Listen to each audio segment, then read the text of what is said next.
We now have a panel discussion. Before starting the panel discussion, maybe a little bit directed from this side.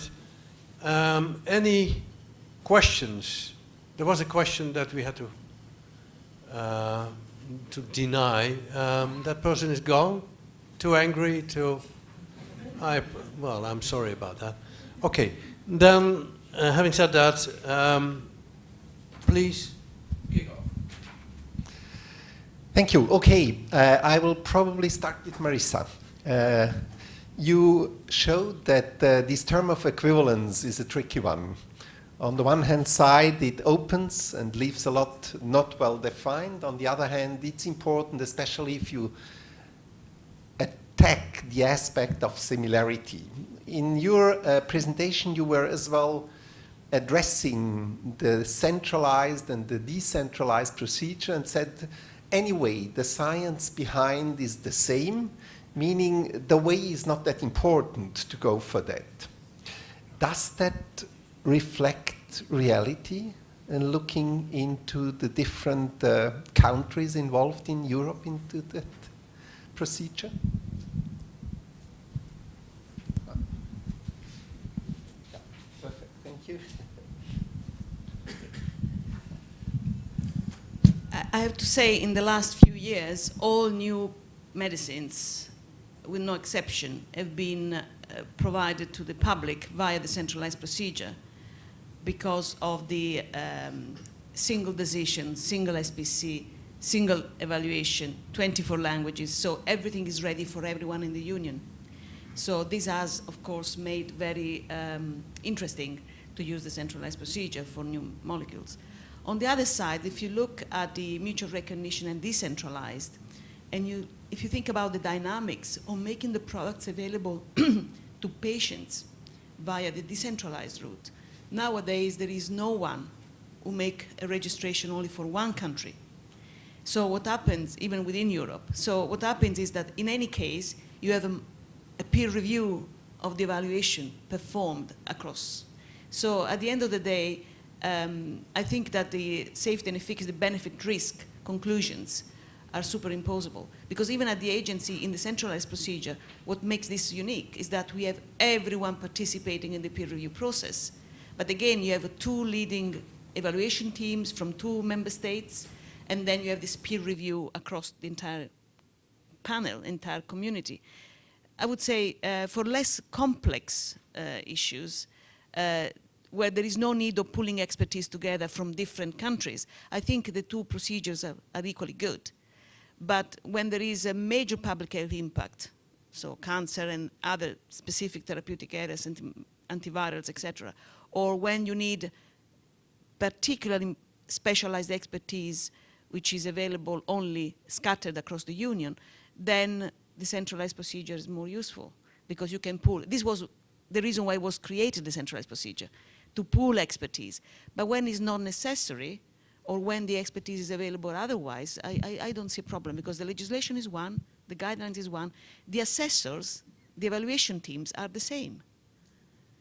The process is different, but the substance of science is the same. So I think the network is pretty balanced.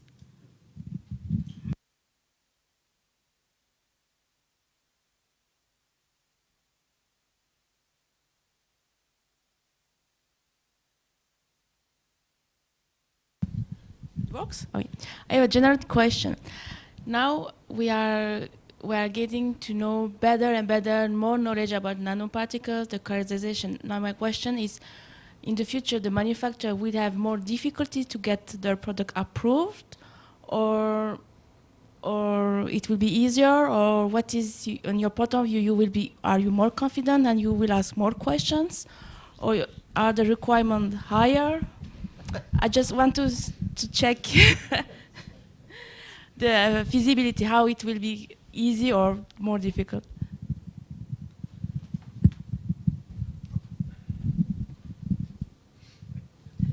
Yes, thank you. I'm more in between there.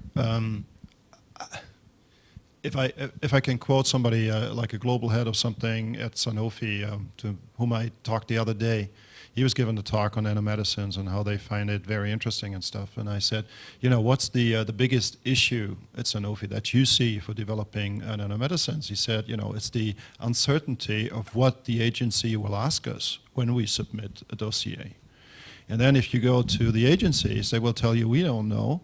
So it's up to the scientists to tell them. And there are a couple of initiatives in Europe right now that are aiming at that, to look at what assays do we have in order to characterize nanomedicines together with the NCL, of course. And where are the gaps, identify the gaps. What do we need to do? Like a keyword is safety by design. How do we set this up for manufacturing? What are the in-process controls? So there are several things going on currently that we'll look at that and then take away a little bit, hopefully a lot, of the hesitation that's currently ongoing. That's from my perspective what I see going on right now.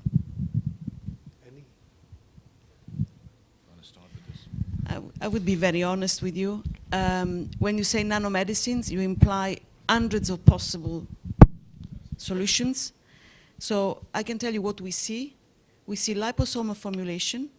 Some of them are, I would say, not easy to characterize, but we have some experience, so we produce a guideline on that, and we are ready to be challenged on that guideline, so we are ready for that, to have the discussion, an informed discussion.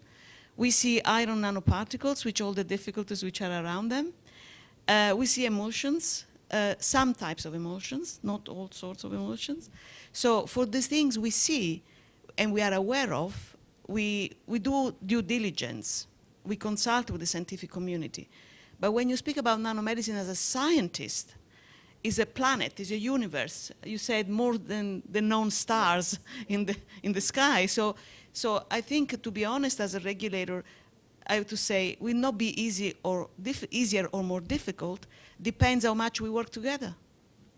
Because you come to me with a fancy thing, I don't know anything about it, we have an informal discussion, the next day you can be sure that PubMed will be mined to see what is known about that very one case. This is why we still have the case by case, because there's a lot of enthusiasm and production in literature, but we see very few products and even less methods, because everyone is IP jealous or publication jealous.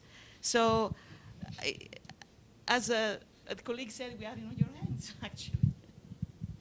Yeah, I agree with all the statements. One additional comment, of course, if big pharma representatives talk about uncertainty, they talk about uncertainty as compared to big blockbuster drugs, and that's certainly a different category. Now we all know making blockbuster drugs is not that easy anymore, because all the easy things are done. And we also look more critical at certain things, and we also realize that even big disease groups like diabetes and so on are actually many different diseases underlying, and there are different pathomechanisms, and as such it's not easy to make one pill that feeds millions of people.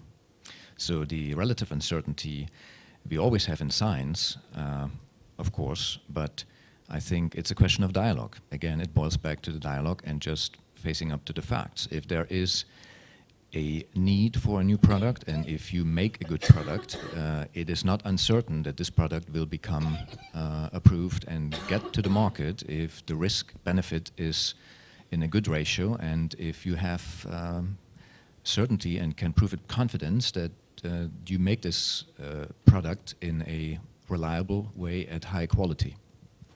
Can I just add I'm sorry, just because I like to be disruptive. And then I think our colleague from JRC wanted the floor. But I think that if there is one technology which can satisfy the thirst of blockbusters in industry, this is the nanotechnology.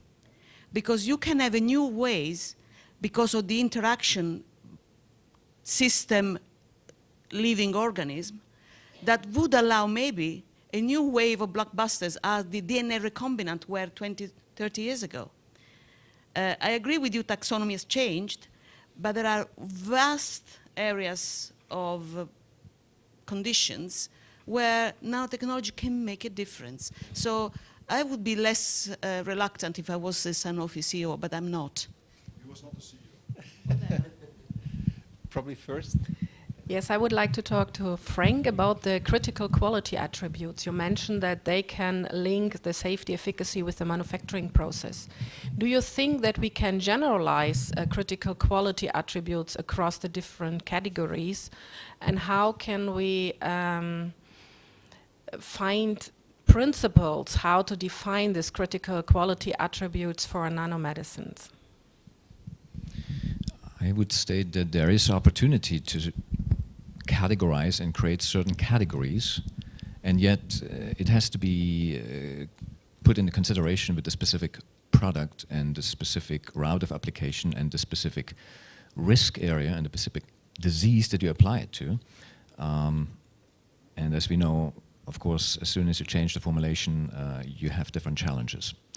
So it's a non-specific answer, I guess, but I think what I'm trying to allude to is that since nobody can do everything, I would encourage all the stakeholders to work together, identify areas of need and gaps, and define those, and perhaps address it. I think the area of building more and perhaps better consensus standards, applying those where possible, is certainly an opportunity, and yet it will not address all the questions. There is a last question, because we are abusing a little bit your time, and please go ahead. Thank you very much for this interaction. This is very important. I would like to bring to the panel's attention only one issue, the nano devices. Because NBCDs, it says non-biological complex drugs, but nanotechnology can bring borderline products. So they are activatable particles that have switch-on, switch-off mode of action, which is clearly not a drug per se. So non-biological complex products probably, including both nanomedicines and nanodevices, could be included. I'm just bringing this to your attention to have some comments.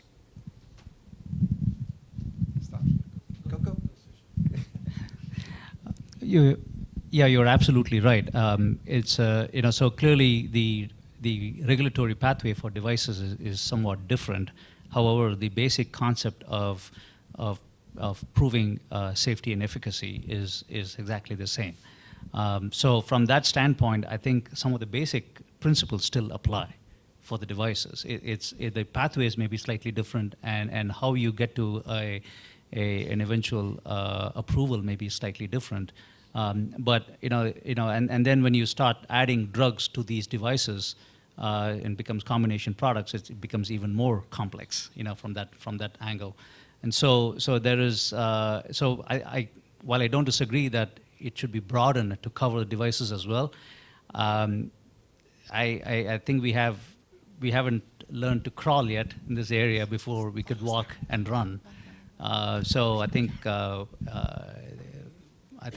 tackling the drug pathway is probably an easier approach, but I think you're absolutely right. The devices are getting more and more prevalent, and the nano devices are getting even more prevalent pretty quickly. So we just have to get there quickly.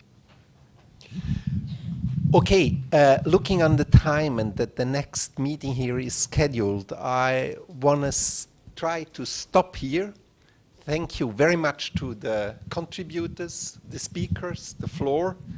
And just to say, we have another meeting in October. We have circulars about that, where the debate and the interactions with all the different stakeholders will go on.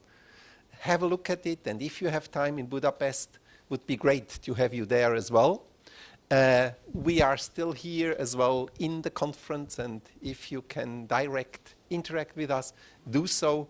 Our platform is open for all interested people there, and hopefully we can contribute to that dialogue, which was mentioned so many times here, and I think probably a new area, science-based, but we try to improve there. Thank you so much, and enjoy the rest of the conference.